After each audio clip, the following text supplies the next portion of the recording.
didn't get Welcome. introduced. Oh, no, that's right. That's what I'm here for. Mr. Paul McCartney. Thank you.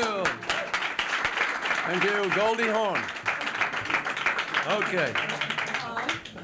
It said in Yes, Laura. It said in the LA Times Review that the most important things that happened this year in terms of music were the Stones and you, the tours, and that you beat them out. Did you expect this kind of overwhelming response? No, not really. I'm not sure if we did beat them out. I'm not really in competition with the Stones. You know, they're mates from way back, and I wish them a lot of luck. So I'm chuffed to be compared up in that league. You know, it's nice for the show. But I'm not really in competition with them. We got them their first record deal. You've never worked with a sponsor before. Why did you decide to hook up with Peter? I think number one, most concerts that are going out have sponsors these days. It's just the way everyone does it, you know. We were really hanging on till we found someone we felt fitted. I didn't really want to do a soft drinks firm because, you know, holding up a bottle and sort of all that stuff. Basically what we've done is that Visa are helping us out on the travel for the tour. They're paying money, you know, and we're kind of getting involved. But in fact, you know, rather than me promoting them, this card firm we're talking about, it's really a question of them promoting the tour. So I don't really see it as a sellout. I think anyone who does, you know, ought to go and live in Russia. Because, you know, this is a capitalist country, you know, people work for money around here. How did you feel about the opening night response that you got here in LA? It was brilliant. We've just done 8 countries in Europe, and the response there was like really hot. But there's just something different about America, you know. For number one, you're thinking in the same language, which it seems to make a difference. You know, you kind of figure they know what you're thinking anyway. And plus, I love America. I always have done, you know. So it's a great place to come and play, and LA I've always loved. So that it went down so great was brilliant for all of us. Paul, a lot of your concert focused on the Beatles legacy, and now that that lawsuit's behind you, I was wondering what kind of albums we could see coming out of the Beatles catalog, and also what's your relationship now with George and Ringo and Yoko Ono? At the Hall of Fame was a little strange. Well, the reason for the Hall of Fame thing was this thing that's just been cleared up. I was asked to go with the others to accept the award at the Hall of Fame. And what happened was I rang everyone up a couple of days before and said, I'd love to come. I mean, I really would like to go. It's a great honor going and getting this award. But I don't think we should go up there while you guys are suing me. I'm going to feel stupid, you know, yo, we're united. And I'd know what was going on in my head. I would have felt hypocritical to do that.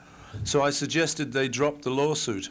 And that was apparently a little bit difficult to do. So they kind of said no, in so many words. So I said, all right, fine. Well, I can't really come to the Hall of Fame thing because I would just felt like a jerk standing up there saying, yes, you know, we're mates. So we've had to wait till now. But our relationship's always been good. You know, we've had our ups and downs, kind of. There's been a lot of business troubles, but I don't ever think we've really got to the point where we hate each other. You know, we've had millions of business. It's been 20 years, this thing that we solved now. 20 years? I mean, some of the audience is younger than that. How does it feel to have it resolved? Can we look forward to? Pardon? What kind of new Beatles material can we look forward to? Well, the thing is, we've had a film called Long and Winding Road that we've been trying to make for a long time. And obviously these problems haven't helped it much. But I've always said, you know, if we could solve these business problems, then we won't have to be hypocritical. We can get involved with each other and enjoy our involvement rather than looking over the shoulder for the lawyer, you know, which is how it's been for a while. So maybe we could get that film finished. Maybe we could do a little bit of new music, like maybe start off with some incidental music or something and see where we go from there. And then the other possibility is that maybe George and I could write some stuff, because we've never actually written together. You know, all the time we've known each other, we've never actually written a song together. So I think there's maybe some interesting stuff on the horizon. There's a few things in the vaults, but there's not much good stuff, I wouldn't think. I mean, what they do is they take take 10 of a record where we kind of took take 11, and they say, there, it's a rarity. You know, you say, yeah, sure, it's a bum take. But so we're not that keen on that. But there are some good things. There's a great recording of John singing "Leave My Kitten Alone," which I think is probably like the top thing of the unreleased stuff. So there's some good stuff. So hopefully we'll be able to sort that out and make that positive now instead of just sort of lawsuits. Well, are you considering also playing with Ringo, with your staff with George, or not? Yeah, I'd love to, yeah. As I say, what I think might be a good way to start it was if we get involved in this film together and let's say there's a little sequence that needs a bit of new music and the three of us might kind of volunteer to do it. That would mean we get to play together after all this time, you know, which would be interesting right there, just see if we enjoy playing together. And if we do, it might lead on to some other stuff, you don't know. Could you elaborate on Long and Winding Road? Yes, it's this street, very long, and it goes winding. Now, what it is for a long time we've had a lot of bits and pieces of footage, and we've got, for instance, home movies. I've got a lot of home movies, well, not a lot, but I mean, I've got things of us like in Rishikesh with the Maharishi, stuff like that, which now, with all this time gone by, looks hysterical and historical. But, you know, maybe we could include those kind of things, you know, things that only we know about.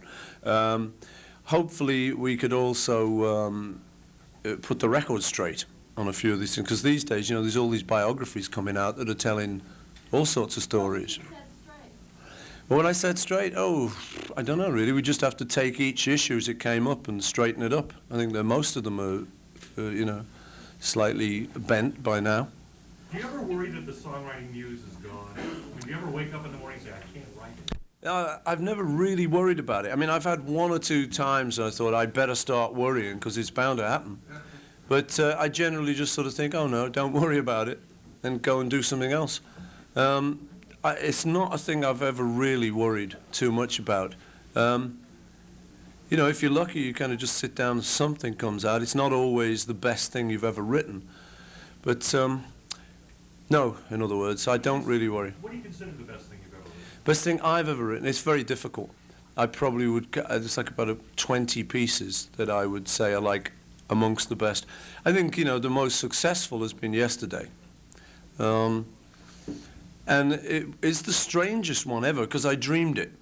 That's the strangest thing that ever happened about Yesterday. I haven't had any other song that's happened that way. But I just woke up one morning and just... It's like a film, isn't it?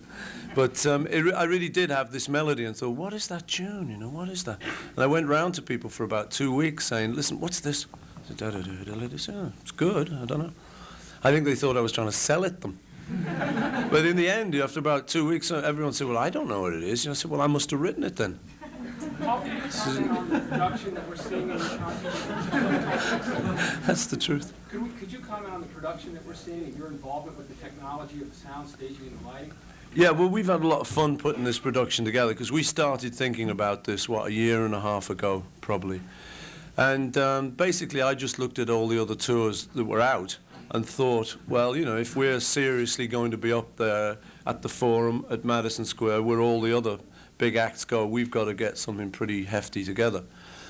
So, first of all, we worked on the band and tried to get the music right. That's been the big priority all along, is to just make sure that even if we turn up in an old shack, that we can play good. So that's the priority. But then we started to get involved with the people who put these tours on. And at each level, we've tried to really find someone great so that they're a turn-on. So Mark Brickman on the lights is brilliant. He did the Floyd's last tour. And I said to him, you know, look, I'm worried that it's going to just look like the Floyd. He said, man, that was the 80s. This is the 90s. So I was happy with him once he said that. And he's done a completely different kind of show, much more simplified and essential, I think, than the big light show that the Floyd have.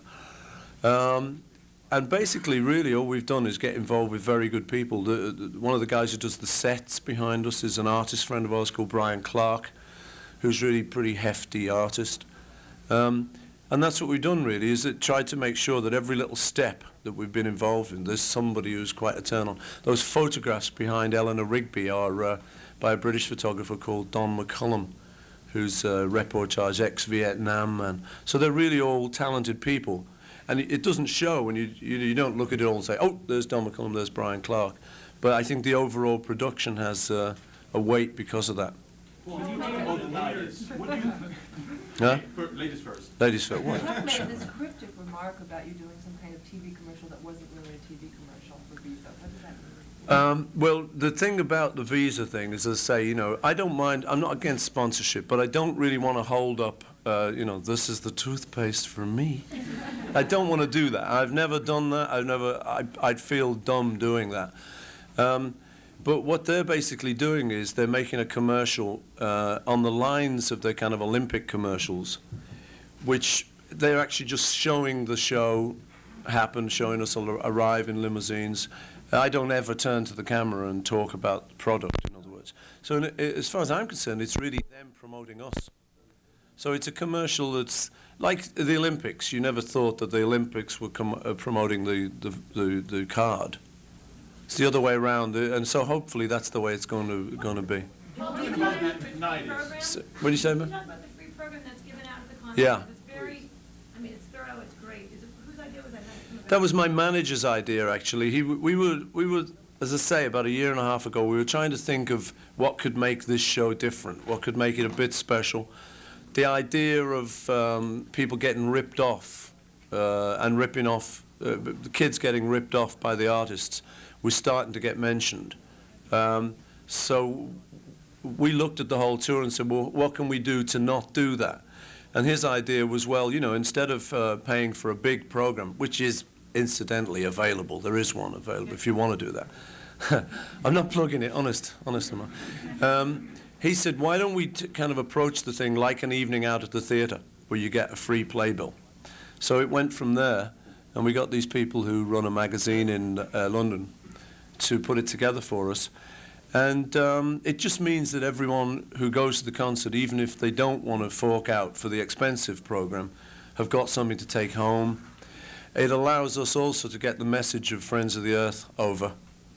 It's propaganda, you know, but it's propaganda for good stuff, I think. How did you connect with Friends of the Earth, and why did you choose Friends of the Earth? There are many, many groups. Yeah, there are lots, yeah, and it's a difficult decision, like who you go with. But basically, Linda and I were just talking about, we were envisaging the end of this tour when we kind of go home, put our feet up, turn the telly on, have a cup of tea, and start talking about the tour. And we say, well, that was great, wasn't it? It was marvellous. We went all these places and we saw all those audiences. And we suddenly thought it would be nice at that point to be able to think, and we did something. You know, the tour actually did something as well. So without being too goody-goody, we thought, well, you know, one of the issues that's important to us, and I don't really think you have to preach it, you just have to mention it, because it seems to me important to most people, is the environment. Particularly this year, now that they've found there's a hole in the ozone layer, you know, I think everyone's now worried. Whereas 10 years ago, we all went, oh yeah, you know, don't worry, the government will fix it, it's no problem, you know, pollution, a little bit of this, and, you know, the oceans are big enough. I think now that's all turned around. I don't think people want it anymore. I certainly don't, as a father of 4 kids. So that was what it was, and we just looked around for a group that would give this message, and it was Greenpeace, Friends of the Earth. Any of them would have been acceptable, but Friends of the Earth just fell into place. So do you feel a new spirit, certainly within the audience? Yeah, well, I'll tell you what, here's what I do at these press conferences. We've been around Europe doing similar things. I ask anyone to put their hands up, put your hand down quick. It's a trick question. Go put your hand down. Anyone to put their hands up who doesn't want to see an unpolluted world. You know, and of course, there's nobody in the world is going to say, I want to see a polluted world. So it's like a fairly simple issue, you know, and really all we're doing is like using these moments as publicity for it, that's all. And if people start asking me about CFCs and stuff, I say, look, Friends of the Earth are the people. I'm not an expert. I'm just a concerned person living on this earth, you know, and I've got this platform.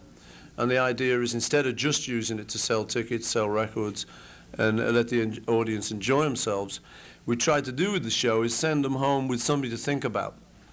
Do you see rock and roll as becoming a vibrant social force? Yeah, well, I think it has been happening. I don't think it's a new phenomenon. I think since the 60s, when the Beatles said all you need is love, I think, you know, I think people have started to change their lifestyles in various ways. And I think that George doing Bangladesh, that was the first kind of those starvation things where we responded. And we had the power, you see. I mean, we're like the guys in the street. You turn on the Ethiopia on television, you see these people dying by the roadside.